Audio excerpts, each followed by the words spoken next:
What's up, everybody? It's the Big Brad. It's the Big Bad Broody Man. We're live, pal. It's the Big Bad Broody Man. It's the man formerly known as Brutal Rob Hands. I guess I could still be considered as Brutal Rob Hands. Who knows? Usually, I'm on this channel every Sunday night telling stories and my experiences that I came across in professional wrestling, the years that I was involved in pro wrestling.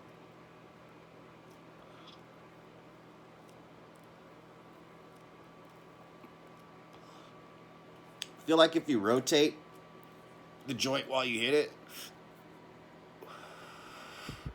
it doesn't make it run as much.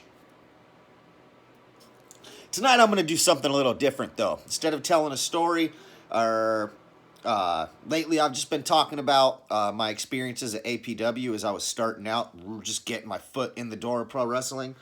Tonight I want to do something a little different. I want to discuss 3 wrestlers and what my favorite eras of these 3 wrestlers were. Damn it.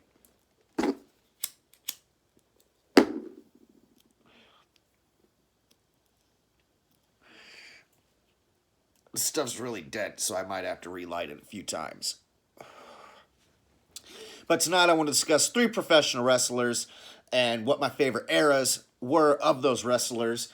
As we all know, many wrestlers go through many different changes in their careers. My career started as a fat, hairy troll man of a water boy, and my career ended as a shredded beef castle standing 6'7", 313 pounds. So, wrestlers go through a lot of changes. I know this. I've experienced it. So, let's go ahead and get into it.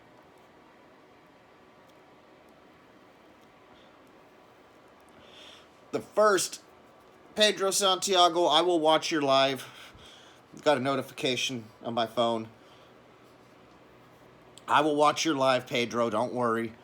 But anyways, first off, we're going to start off and discuss my favorite wrestler of all time, The Undertaker. The man who will be going into the WWE Hall of Fame this year. And that makes me a little sad, because now I know for sure he's just Mark now. Undertaker's, my first memories of pro wrestling involved The Undertaker. My first professional wrestling show I ever attended was when Kane locked him in the casket at the 1998 Royal Rumble and lit it on fire. So, I was there for the whole WrestleMania 14 build.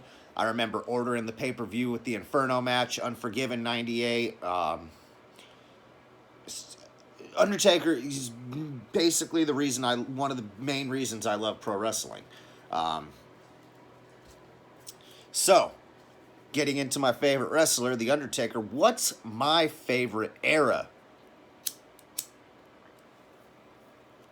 of The Undertaker? Because we got a lot. We got a lot of eras. We got Purple Gloves. We got Purple Gloves with Phantom of the Opera mask. We got Prince of Darkness. Got Ministry of Darkness. Everyone's favorite, the American Badass. We got Booger Red, Big Evil. Original Dead Man, I would say. That's kind of what, what you would call when he kind of came back with in 2004. And kind of have like the last gunslinger Undertaker, which was kind of like 2010, 2011 to the Boneyard match is kind of like, the last outlaw, the last gunslinger era of The Undertaker.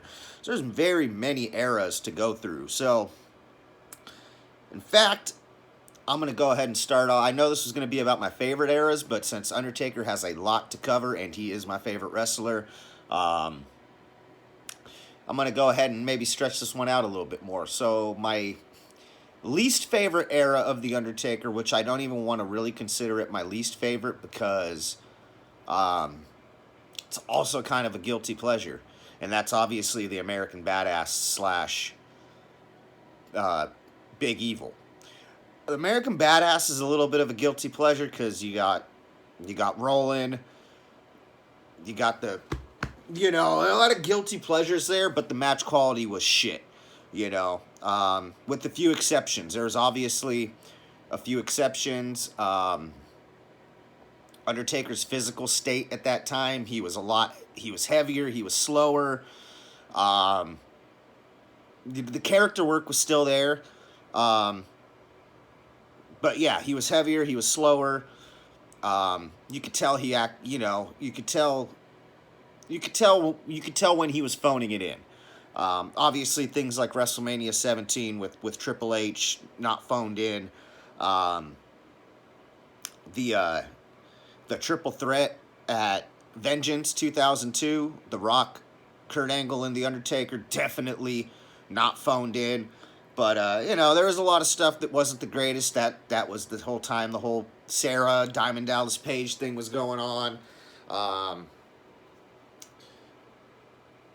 And where it's a guilty pleasure for me and not so much my least favorite era of The Undertaker is the fact that I really liked Big Evil. When he turned heel and he was, he had cut his hair. First time I ever seen in my whole life, 12 years of watching this man, as I was 12 years old, 13, now I was 12 at the time. He had cut his hair like right before my 12th birthday. That's what it was. And I remember the pay-per-views. They would show the the WWE 24/7 on demand, and they were showing This Is My Yard. And I knew that he had cut his hair, but when they were showing pictures, or like they were showing the little footage in the commercials for the This Is My Yard special, they showed pictures of him as me, Mark Callis, with really short hair and super young. And I remember seeing those, and I'm like, dude, I need to see this. I need to see this VHS. And I remember the day of my 14th birthday, I kept bugging my mom, kept bugging her all day because she took me out for my birthday. It was a Friday, so she took me out of school, took me to the movies. That was usually what we did on my birthdays, especially if it was like on a school day. She'd take me out of school for the day. We'd go down to Santa Rosa, go have lunch, go to the movies, go have dinner, come home, open my presents. So, like, while we were doing all that, we usually wouldn't get home after the movies, lunch, dinner. I wouldn't get home till like 7:38, and that's when I'd open up my presents and have my cake. So the whole day that we're going around and doing things for the day, I'm bugging my mom. Mom, can we please stop at a video store and pick up the Undertaker tape? Can we please stop at the video store and pick up and she keeps like, no. Because I never asked my mom for this tape. Like, it had just came, like, I had just seen, like, a week before my birthday or so that this tape had came out, and, like, I knew I didn't ask her for it. I did not specifically go, hey, Mom, can I get the This Is My Yard tape? And, so, lunch, dinner, movies, all that stuff, we get back home, and, one of the second presents I open is This Is My Yard tape. And she's like, that's why I kept fabing you. She didn't say fabing, but she goes, that's why I kept fabing you each time you asked me to go get that tape today, You dummy, of course I got it for you. I'm your mom. Like, 32 years old now, I know the magical... At 32 years old, I understand that my mom and most of our moms out there are like, there's some sort of magic that they have, like just magical mom powers that you only get from like being a mom. Because my dad don't have magical dad powers. He's just my dad. I love my dad, don't get me wrong, but he ain't got no magical powers. And if I had a kid, I sure as hell wouldn't have no magical powers. But mom's got magical powers. That's just how it is. But at 12 years old, I didn't realize moms had magical powers, and, I didn't think that tape was there, so I kept bugging her all day, and sure enough, 8 o'clock that night, I open up This Is My Yard. So, I kind of got into the weeds a little bit there, but basically what I was saying was to get back to Uh, I really liked when Undertaker turned heel. He cut his hair, and he was, he was destroying the Hardys. Another funny story. I'm going to get into the weeds here again. Um, a few days after my birthday, I go over to my buddy's house. Arturo, and we were both big wrestling fans. So we go over there, we watch this. I go, hey man, I got the Undertaker tape. We watch the tape and whatnot, and playing with I got in like a wrestling ring, the set with some action figures and stuff and whatnot, and so we're playing with all that, playing video games, all the stuff you do, 11, 12 years old when you're staying the night at your buddy's house on a Saturday. And the Christmas break I'm a December baby, so the Christmas break was coming up. We both had no school. Well, Arturo was homeschooled, so I don't think he went to school anyways. But anyways, that night it's Saturday, so I'm trying to think what it was. Definitely wasn't Livewire because that was the morning. Velocity hadn't started yet. Oh no, it was Velocity. I'm sorry. Yeah, no, it was Velocity because I forgot Velocity had started the year before. No, it didn't. Velocity had not started yet, so I don't know what. No, Velocity had not started yet. So anybody in the comments, what was the WWF hour-long show that featured no matches? Because that's the thing. Velocity had matches. Saturday morning was Livewire. But then Saturday night at 11 o'clock, well, at least for us, 11 o'clock, there was another hour-long highlight show. And that came on, and we watched it. And this was the week the Undertaker had not only destroyed Matt and Jeff Hardy, throwing them off the stage, slamming the chairs on them, doing where he horseshoe, that's what it was, horseshoe him with the chair and boom, and even I think I forget what he had done to Lita. Maybe he had thrown her off the stage too, or choke slammed her, or done something. And they showed those highlights on that show, and Arturo, huge Hardy Boys fan. Huge Hardy Boys fan.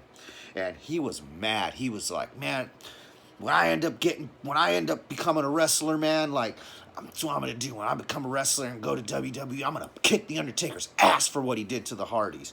Me being the biggest Undertaker fan, like, no, you're not, man. Like, Undertaker will kick your ass anyways. And you ain't going to be around in 10 years when you're going to be a wrestler. My buddy Arturo was like, no, man, I heard him on that video. He said he could go for another 10, 15 years. I'm going to kick his ass for beating up the Hardys.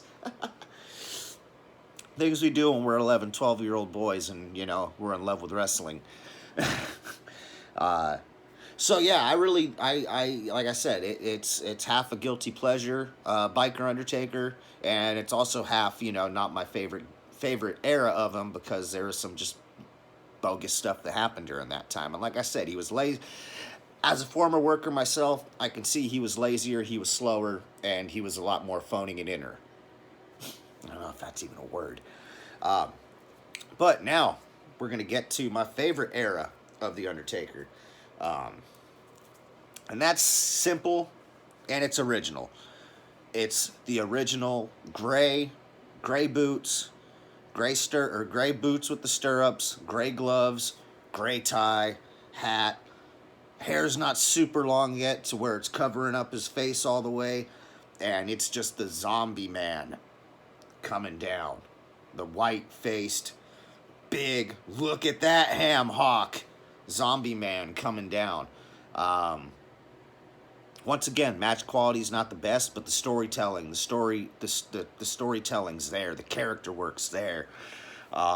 Especially and that's what was great about the gray gloves era of The Undertaker was that first month, that first year and a half or so, he was stone cold heel, just killing guys, putting them in the body bag, locked Ultimate Warrior in the casket, took out Hulk Hogan, at the Survivor Series and won the title. And even though it was a You know, they took the title right off of him a week later. Like, he still looked strong. He was still this unstoppable, undead zombie man. And then he turned face, and, you know, he stopped Jake Roberts from hitting Elizabeth with the chair, and just like, I love this when Jake asked him. That's how he turned face. Jake asks him, "Whose side are you on? Them, you know, whose side are you on? Them or mine?" or something like that. And maybe not just to, like, not. I don't even think he said like whose side, you know, Macho's or mine. I think he just asked him, whose side are you on? Undertaker just looks at him. Doesn't say he's on Elizabeth. He's with he cares, you know, he's with Elizabeth and Macho, or I'm with the, you know. He just looks at Jake. Not yours. Boom, instant baby face. And then, still, like, the ring work was slower, but he would explode with that big clothesline. You know, he would be slow, and then he would just explode. Then you couldn't take him off his feet. And then when he turned babyface, he started doing a lot more of the promo work. The hair did start to grow a little bit there, but it was like, it was long, so it had that creepy factor to it, because it was starting to go down above his face, but you still saw that creepy zombie man face, you know? It was even more darker now, because, like, now you can't really see the eyes, because he's tilting the hat down, and the hair's starting to come down a little bit. You can't really see the eyes, but you can see that face. And then when he says something, the rest in peace, and the, you know, it just adds a little bit more. Started doing the more, you know, like, more things as a babyface, to, even though a lot of what he was doing was cool as a heel, well, now he can do cool things to get a pop from the crowd, like the building of the caskets, like Kamala's casket. When he wrestled Kamala and came out on the old British hearse at Wembley Stadium, even though the match was the shits, when he came out on the old school chariot at WrestleMania 9, like, things like that, to, like, he's a good guy now, and, like, we want to cheer him when he's doing these cool things. Hanging out with Chuck Norris. Well, I'm sorry, that was Purple Gloves Undertaker. Hanging out with Chuck Norris. But yeah, like, for sure, 1990, from his debut to 94, when he died for the first time, was my favorite Undertaker era.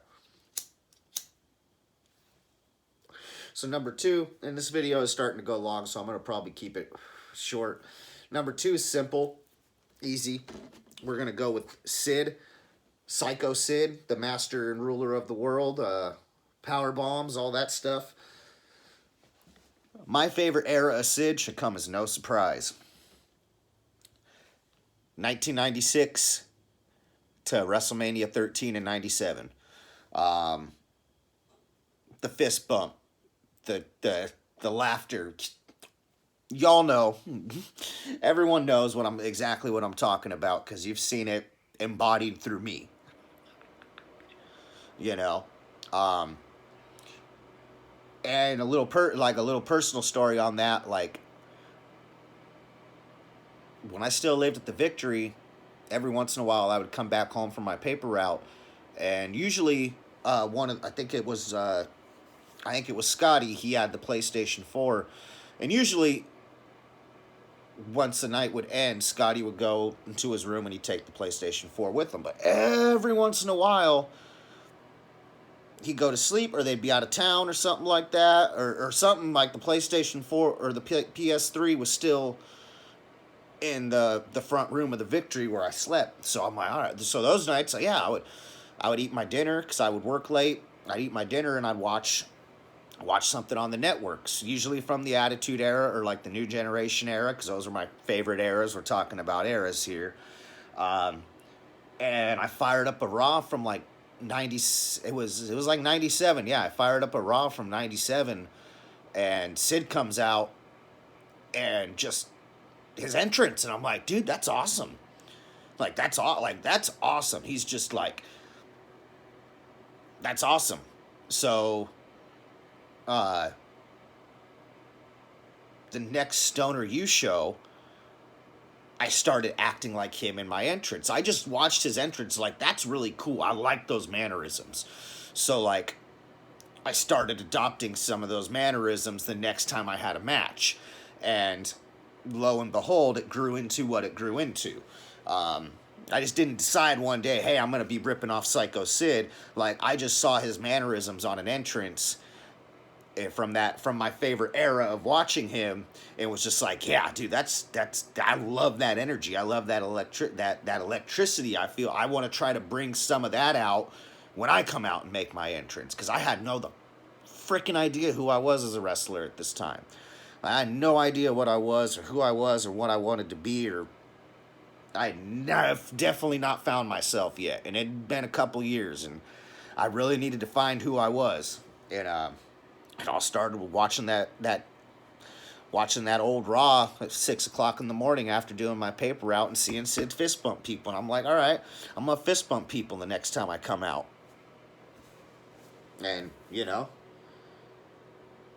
if I wouldn't have done that, then I wouldn't have had the experiences I had. I wouldn't be sitting here talking to you guys right now. So, um, 96 to WrestleMania 13 and 97, Sid is my favorite. And Undertaker wore gray boots and gloves that night, so, kind of the best of both worlds for me there. So now this is a little not so much on the fan side. The last wrestler I'm going to talk about, my favorite era of him, it's actually not on the fan side at all. This is strictly as a worker. And this is going to be Triple H from his heel turn / championship win in 99 to the quad tear in 2001. This is really from one thing. I mean, obviously, Triple H is a great wrestler, a great worker, psychology, storytelling, all that stuff. Everyone can have their debates on obviously there's obviously debates on wrestlers that were better than him that never got I'm not here for all that. I'm just talking about my opinions. And when Triple H turned heel, in a lot of his matches, he was bumping his ass off and selling for the faces, regardless of who the face was. Whether it was that match he had with Taka Michinoku, even though, all these matches he would usually go over or have to cheat to go over, or straight up, like Taka or Taz, that match straight up just go over. But like, go back and watch some of those Triple H matches from late 99, early 2000s, or early 2000, the year 2000, and watch when he's not on top and he's feeding that babyface's comeback. He was a bumping machine. Like, I didn't even realize that myself until I would start watching some of these matches back from that time, and I'm like, turn to like whoever I'd be talking to at the time or whatever. I'm like, holy shit, like one of the twins more than likely, but like, holy shit, man, like Triple H is bumping his ass off, man. And yeah, that kind of what makes, as a worker, that what makes my favorite era of Triple H is just his work rate after he turned heel and up until the quad tear, because his work rate and style changed after he came back from the quad tear. So really, like, yeah, just when he was a bumping machine, every time I'd see matches with him, whether he won or lost, he was a bumping machine in those matches in his early heel run before the quad tear. Anyways, I did not expect this to be a 24-minute long video. I was just like, yeah, man, talk about my favorite wrestlers and what, my favorite era on them was. And went and got into the weeds on the This Is My Yard tape, and me and Arturo fighting over the honor of The Undertaker and the Hardy Boys. But yeah, I just wanted to do something a little bit different tonight. I just really wasn't feeling telling an old APW. I'll get back to old APW stories, and I'll get to eventually why I left AEW, which coincided with me being locked up. Talk about how I had to get my life back on track to be able to get back into pro wrestling, and how I ended up, hooking up with the Stoner Brothers. Talk about my debut. All that stuff, all that stuff will come. We'll talk about how I didn't make the best decisions, which led me to probably making one of the worst decisions of my life and walking away from wrestling. Uh, Maybe, hopefully, one day we'll talk about how maybe I'm deciding to come back into wrestling. I don't know.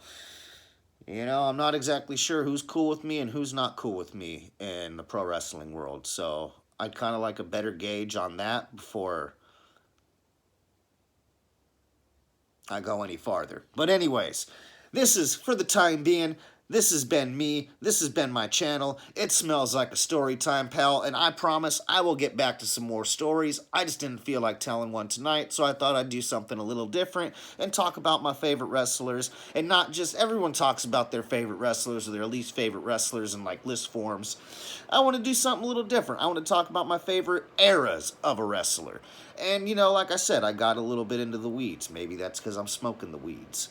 But I'll see you guys next week. Probably have a story next week.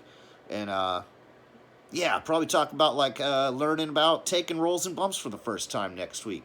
But until then, if you like this video, thumbs up. If you didn't like it, thumbs down, because I think that still helps. But if you really want to be a pal, go ahead and give me a subscribe. And I'll see you guys in the next video.